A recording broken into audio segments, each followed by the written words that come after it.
Hi, this is Kelly. You're listening to Vote Her In, a collaboration between Two Broads Talking Politics and author Rebecca Sive, where we look at the movement to elect our first woman president. Today's guest is Ann Moses, the founder and president of Ignite, a movement of young women who are ready and eager to become the next generation of political leaders.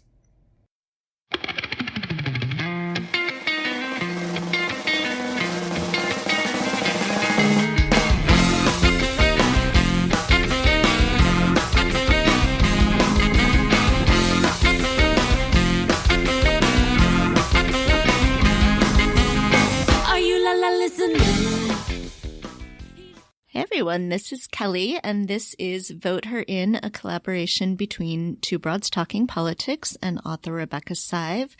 I am joined as usual by Rebecca, who will introduce our guest. Hello, Rebecca.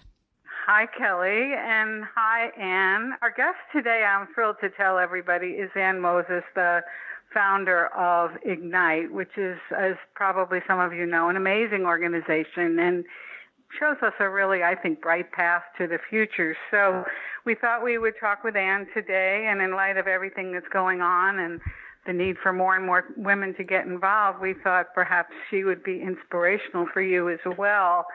So we thought we'd start with asking her to share with us her sort of origin story for Ignite, and then we'll just go into our conversation. So welcome, Ann. Thank you. Thank you so much for having me.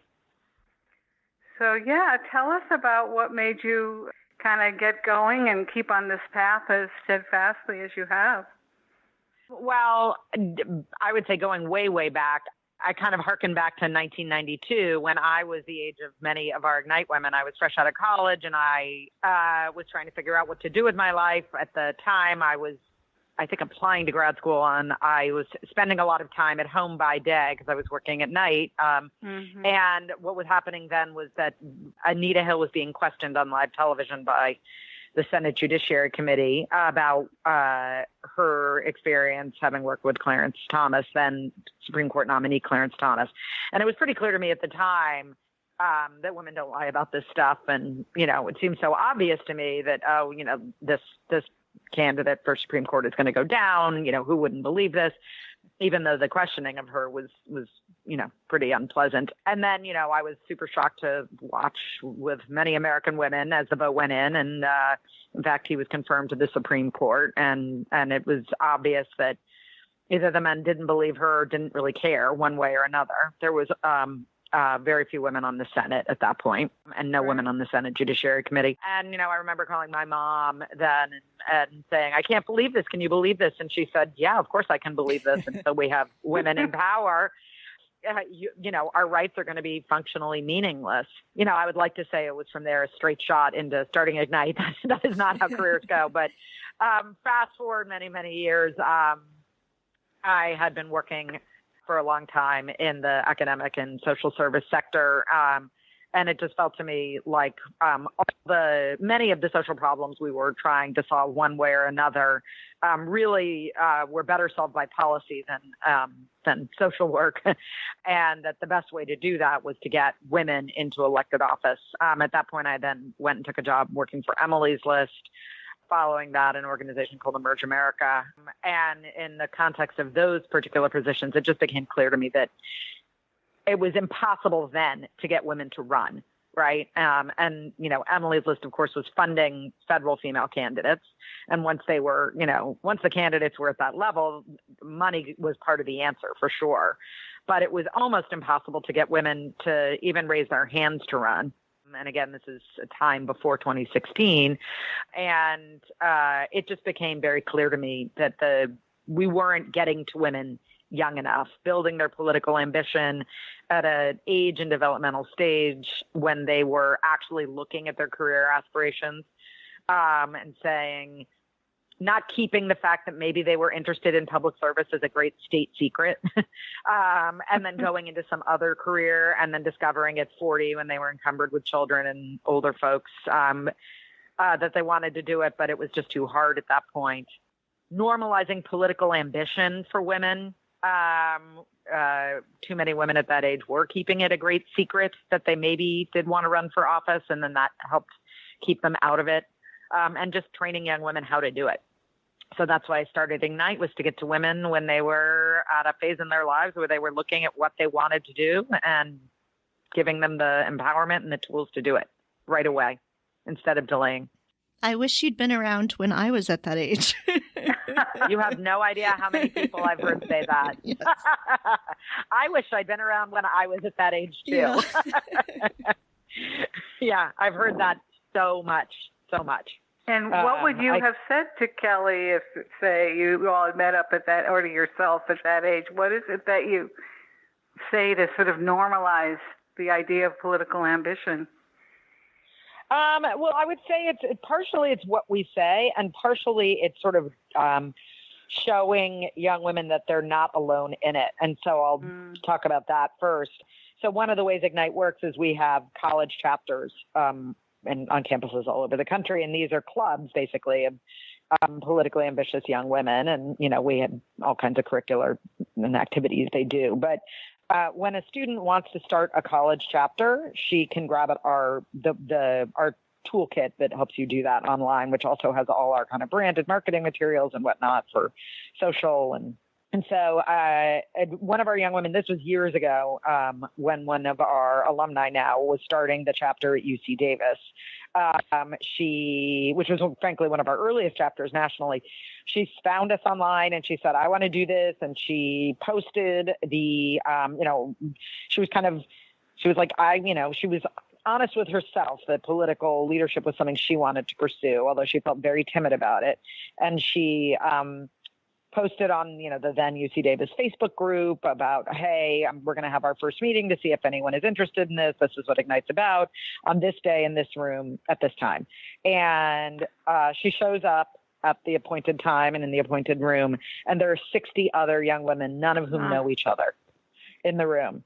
And so that is one way you normalize political ambition, is that you see you're not alone in it. And so I think that actually is one of the hugest ways you can actually normalize political ambition, is just to recognize that, right, to see other people like you, or not like you, but who also want to do this.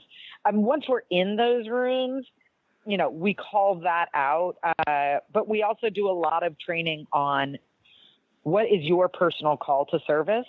And how can you articulate that? Because what we've seen with young women in particular is that their personal call to service, the thing that actually uniquely qualifies them to be a leader, to be an elected official, is the thing that they maybe feel like they should hide. So I'll give another example for that. I grew up in public housing in a great deal of poverty. That is people like that don't get elected to office. Right. So that could be the frame. That is the frame a number of our young women will come in with. My dad's in jail. People like me don't get elected to public office. I need to hide those things about myself. Well, in fact, those are the things that actually qualify you to make policy, right? You are better off making policy about public housing if you grew up in public housing than I am, who did not grow up in public housing. It is a unique qualifier for you, which isn't to say that other people can't get educated and do that.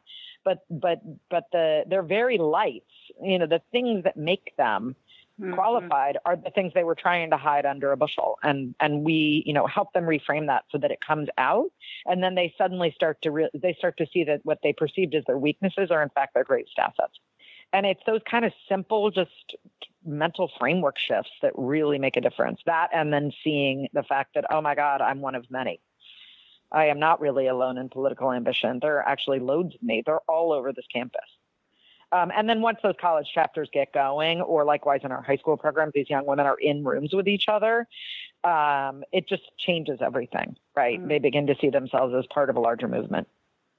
So I know Kelly has made this transition from one aspect of, or focus of her life, I should say, to another on the being politically active young woman. I'm wondering, Kelly, what are your thoughts about what Ann is saying here?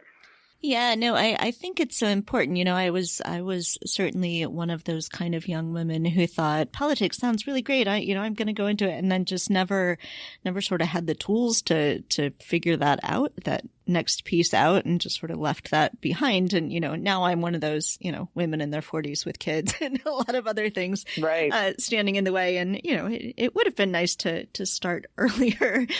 So I think that makes a lot of sense. Are you seeing increased interest among young women? So you started this in 2010. And so in the 9 years you've been doing this, has interest been going up? It seems like more people in general are becoming interested in politics, but how is that reflected in the work that you're doing?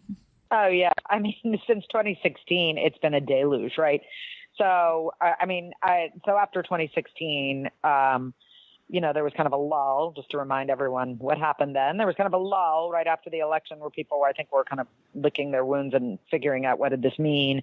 And then, of course, the Women's March happened, the third week in January of 2017. And frankly, in the run up to the Women's March and since then, Ignite has been on the receiving end of 5 times the rate of women contacting us from all over the country.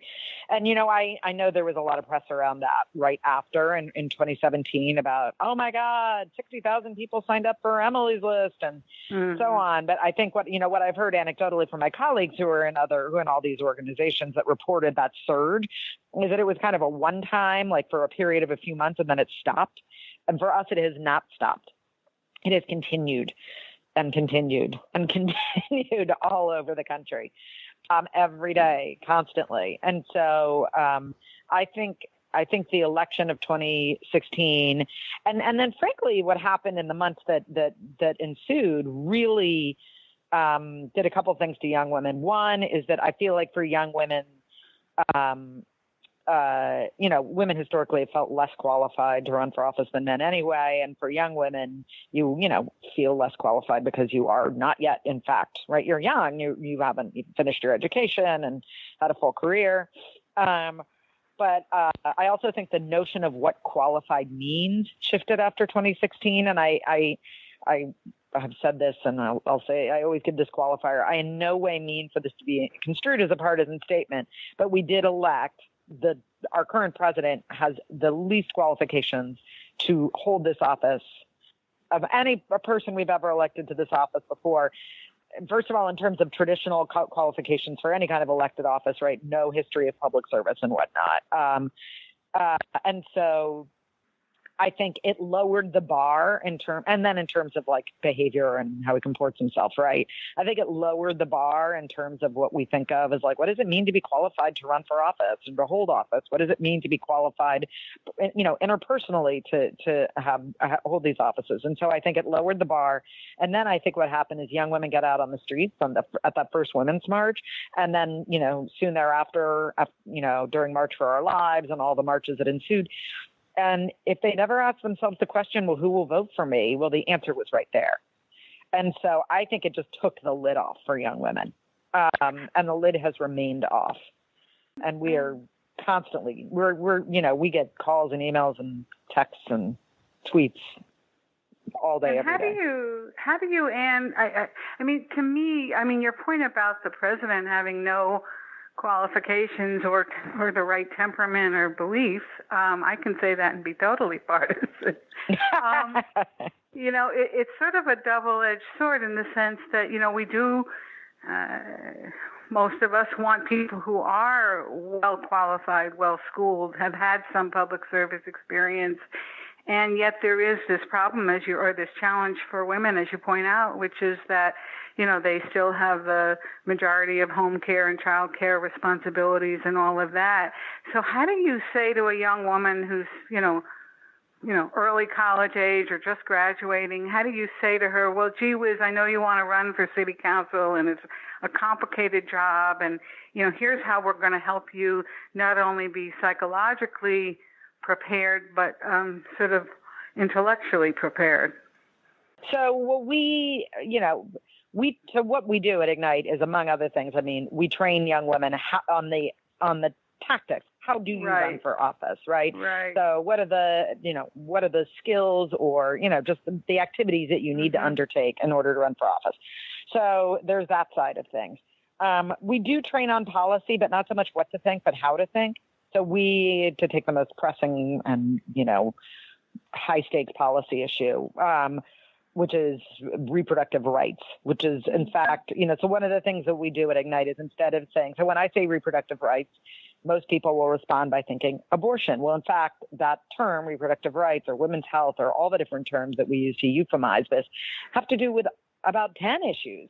Everything that starts with what do you get to know and when do you get to know it and who gets to tell you, right? Mm-hmm. All the way to abortion and a whole bunch of issues in between. And so we want young women to have a nuanced perspective and deep understanding of what do these terms mean and what are all the policy topics that come underneath them. And then what do you think about those policy topics? I mean, you and I could actually agree on 8 out of the 10 of the policy topics that come under reproductive rights, right? It's not that binary. And then our message to them is frankly, get started early.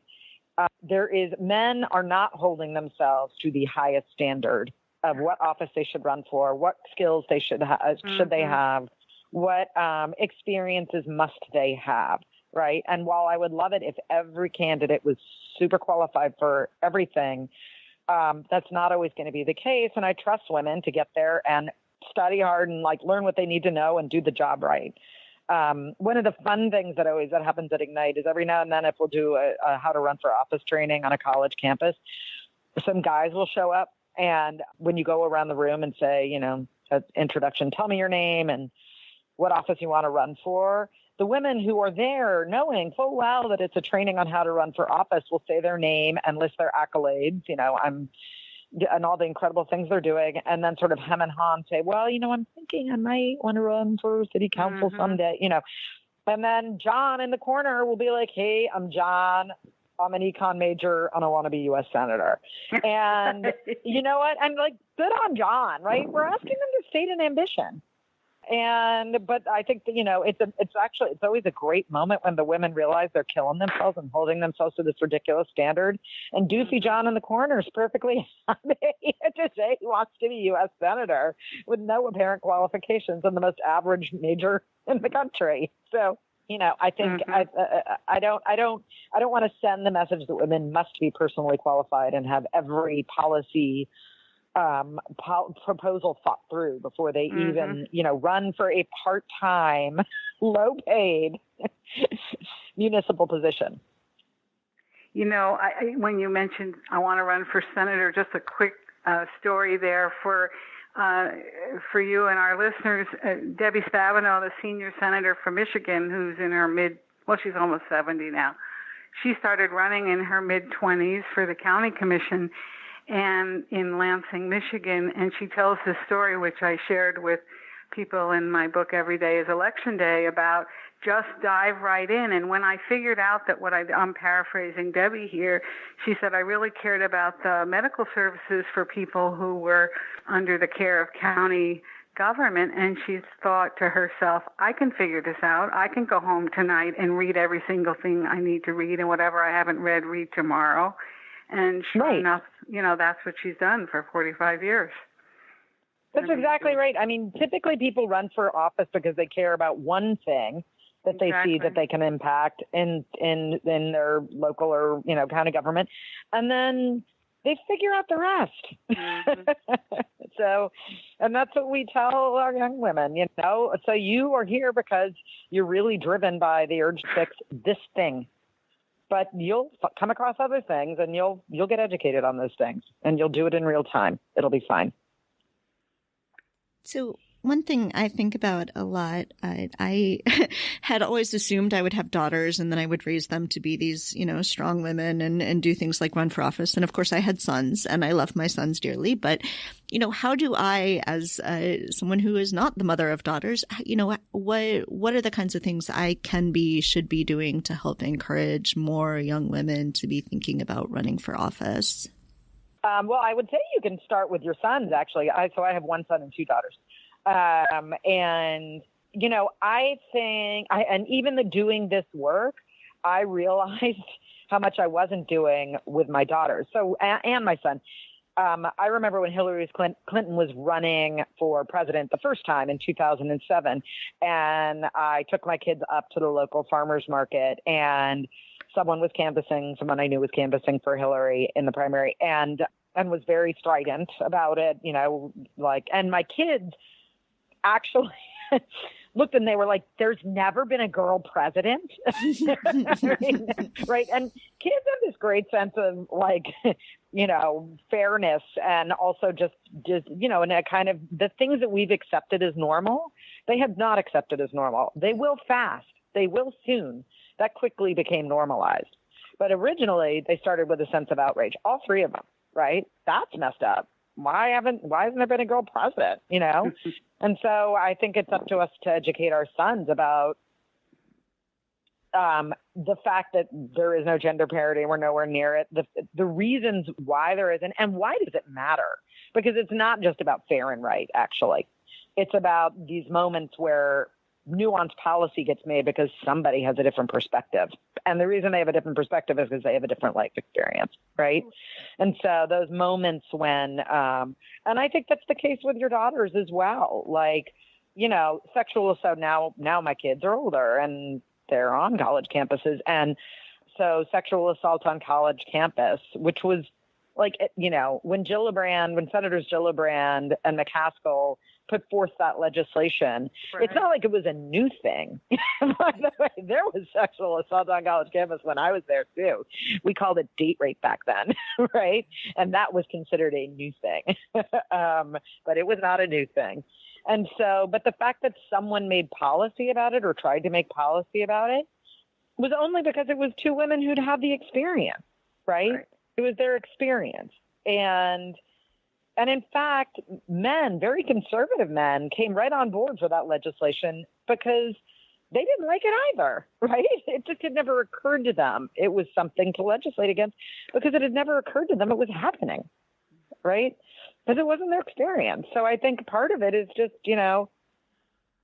explaining to our kids what the world looks like, explaining to them, why it looks the way it looks, like showing them examples of here's how it can be changed, right? And here's where it matters to have people that aren't like you in all sorts of ways making policies, right? People who are like you, people who aren't like you, all kinds of different people. That is the best way to make, that's just the best way to make decisions. Right. And speaking of a girl president, I love that phrase.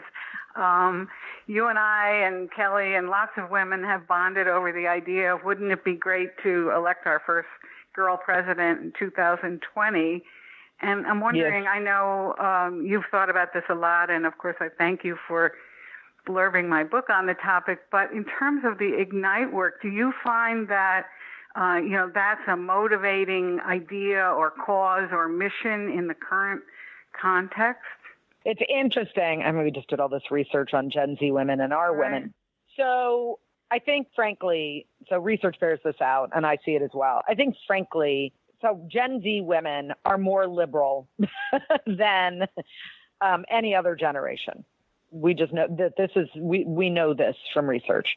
And I would say part of it has to do with, or rather, I will say, our register as Democrats at higher rates than any other generation.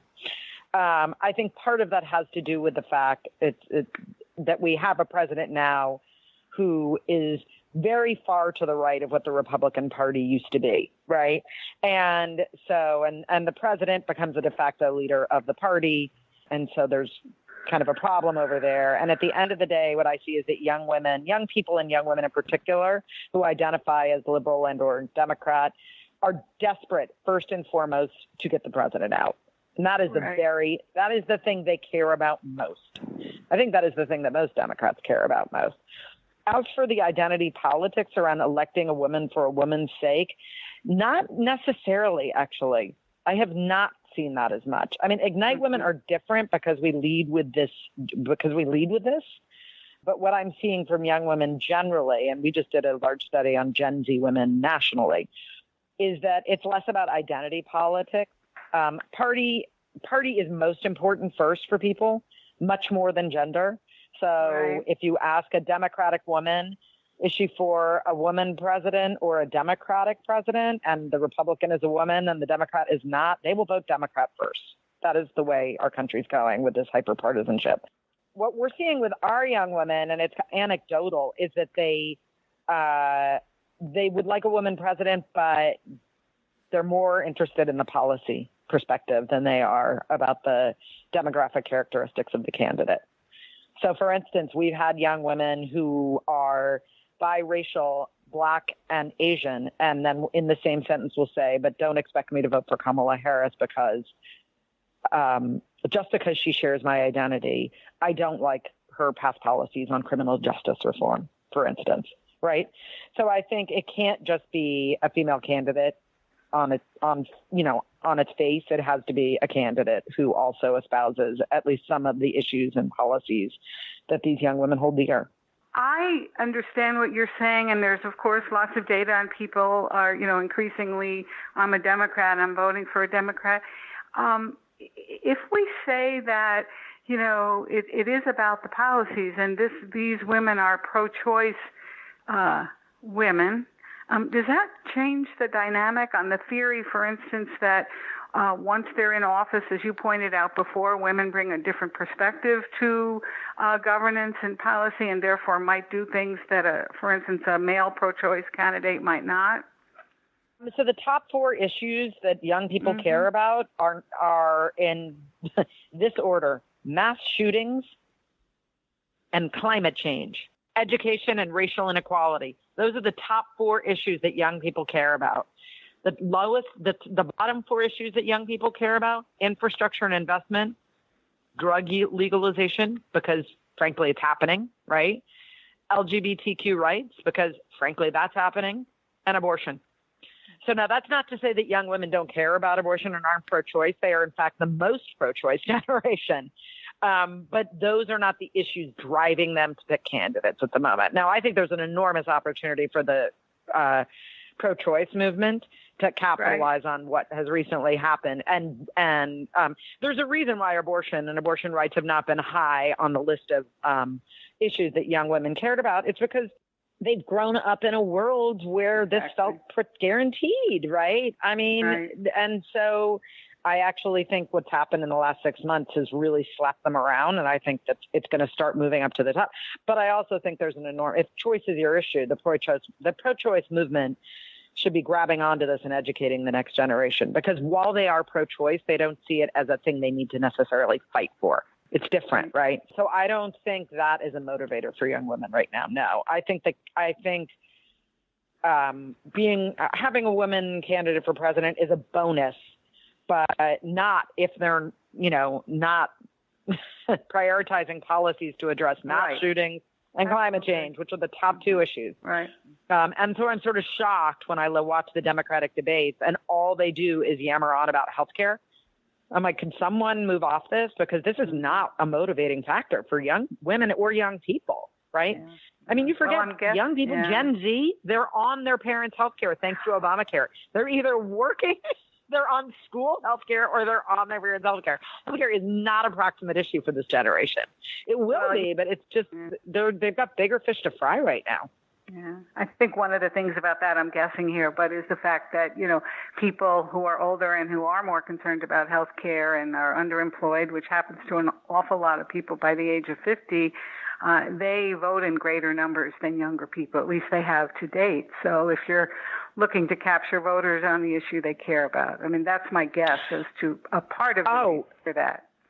Totally, but they're ignored. But I have to say, if you look at the vote totals for 2018, pardon me, Gen Z had the highest increase of any demographic group by a lot. And so if you look at the vote and what happens in the midterm predicts what's going to happen in the next presidential, it's usually 100% plus 5. So meaning whatever a group voted at, whatever the youngest generation voted at in the midterm, double it and add 5 points. That means Gen Z women could be turning out between 75 and 80% in 2020. Well, that is off the charts. I think it's going to happen. That's so much more than they voted for than the youngest generation voted for Obama in 2008. I mean, so the reason why the polls, they're playing to the older voters because they're, and I'm putting this in air quotes, reliable. Well, reliable means you can find them on the voter rolls and poll them, right? That's what it means. But Gen Z is going to be unreliable by definition. They only could have possibly voted twice, right?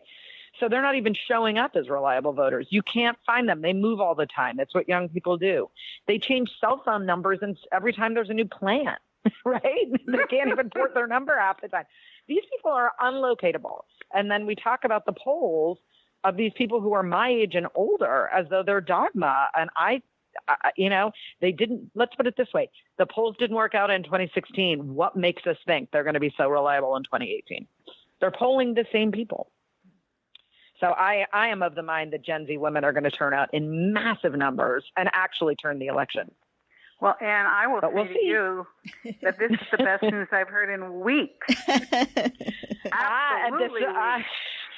I feel very strongly about it because we're seeing them as highly, highly motivated. I mean, and of course the Ignite women are, that times 3, But actually, if you look at the data just on non-Ignite Gen Z women, they're much more active than any generation that preceded them. And I think that's a direct result of what happened in 2016. I'm curious about in the wake of Me Too, or about the 2-year anniversary now of Me Too going viral, not the beginning of the movement, but going viral. And if you're seeing an effect from that on the types of women, the young women who come forward wanting to run, or the stories they're telling, or anything like that is really showing the influence of that movement. It's so funny. I don't know is the answer.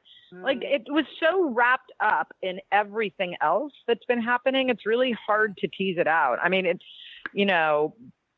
had a huge impact on me personally. And I think just as a mother, kind of what we tell our daughters about how to navigate the world. I mean, I would say it's funny. I remember when the video of Donald Trump, the Entertainment Tonight or Extra, whatever that video was. And I remember when that came, and I had seen it already, and I came home, and my oldest daughter, who is decidedly the least, overtly political kid in the family, meaning she doesn't want to pursue it. She's interested in it, but we have a glass door, and I was coming up the stairs, our front door, and she came running at the door. This is very uncharacteristic of her, holding her phone up to me as I came up to the door, screaming, "Have you seen this?" Right? Mm-hmm. Outraged. So I thought, oh, wow, that was pretty big for her. And I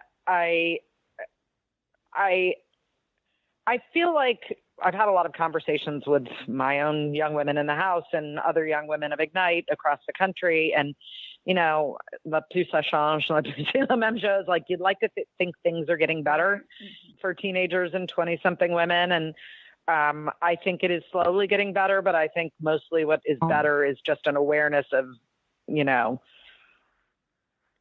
not supposed to say that or do that anymore. It doesn't mean that the action necessarily happens, but at least it's checked on some level. But I don't know. I feel like it's one thing of many, because if you think about it, it's so hard to tease out. Like, think about what happened after 2016. We had a massive women's march, and then Parkland happened, and then this massive March for Our Lives, and another women's march. I mean, I'm not even getting the order of things right? And Me Too and Time's Up, and it was all happening all at the same time. And I think it's just harder for you. It's hard to tease out which one of these things had the greatest impact. It's more just been like this crazy deluge that just won't ease up, and that is working to keep women of all ages, and young women in particular, super energized. And then I would say the fact that 2018 was in fact the actual first quote unquote year of the woman since 1992. I mean, it was really the first time there had been a huge surge since 1992. How pathetic is that? I think that had a massive impact on young women, particularly because there was this narrative around newcomers and young women. And granted, it wasn't actually that many people, but there was so much press noise around it. Like AOC, I think, has done more to convince young women across the country that this is possible. And she's just one lady, just one person. But the attention can do a lot. So yeah, I don't know that Me Too has been, more than the cumulative effect. Yeah. I think like Emma Gonzalez, when I think about, I feel like the things that change people's opinions about what's possible have more to do with personal narratives and sort of, stories. And so when I think about the things that actually shook up and made young women sort of wake up and realize, oh, I can do this. It was like, AOC. Seeing other young women. Emma Gonzalez. Yeah, like these women, Greta Thunberg. Like seeing like, oh my God, there are people out there that aren't so different than me, that aren't that far away from me, that can do this. I can do this too. Right. Right.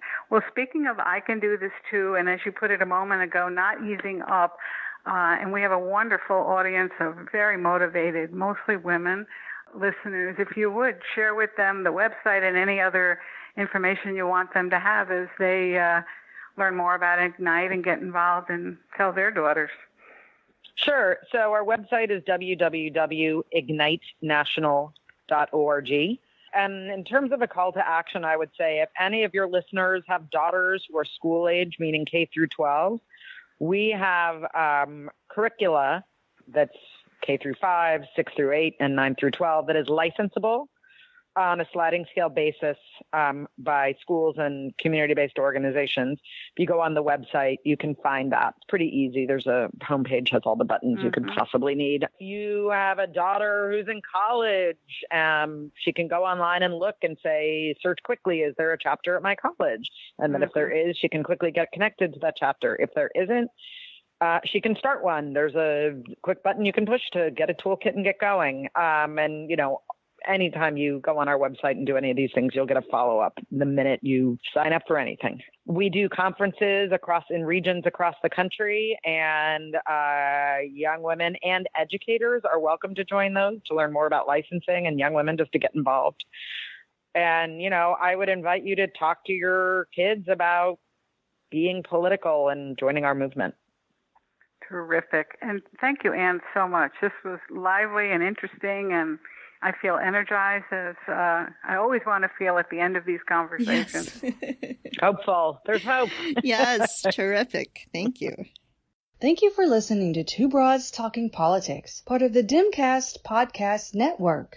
Our theme song is called Are You Listening? Off of the album Elephant Shaped Trees by the band Immunuri, and we're using it with permission of the band. Our logo and other original artwork is by Matthew Weflin and was created for use by this podcast. You can contact us at twobroadstalkingpolitics@gmail.com or on Twitter or Facebook at Two Broads Talk. You can find all of our episodes at twobroadstalkingpolitics.com or anywhere podcasts are found.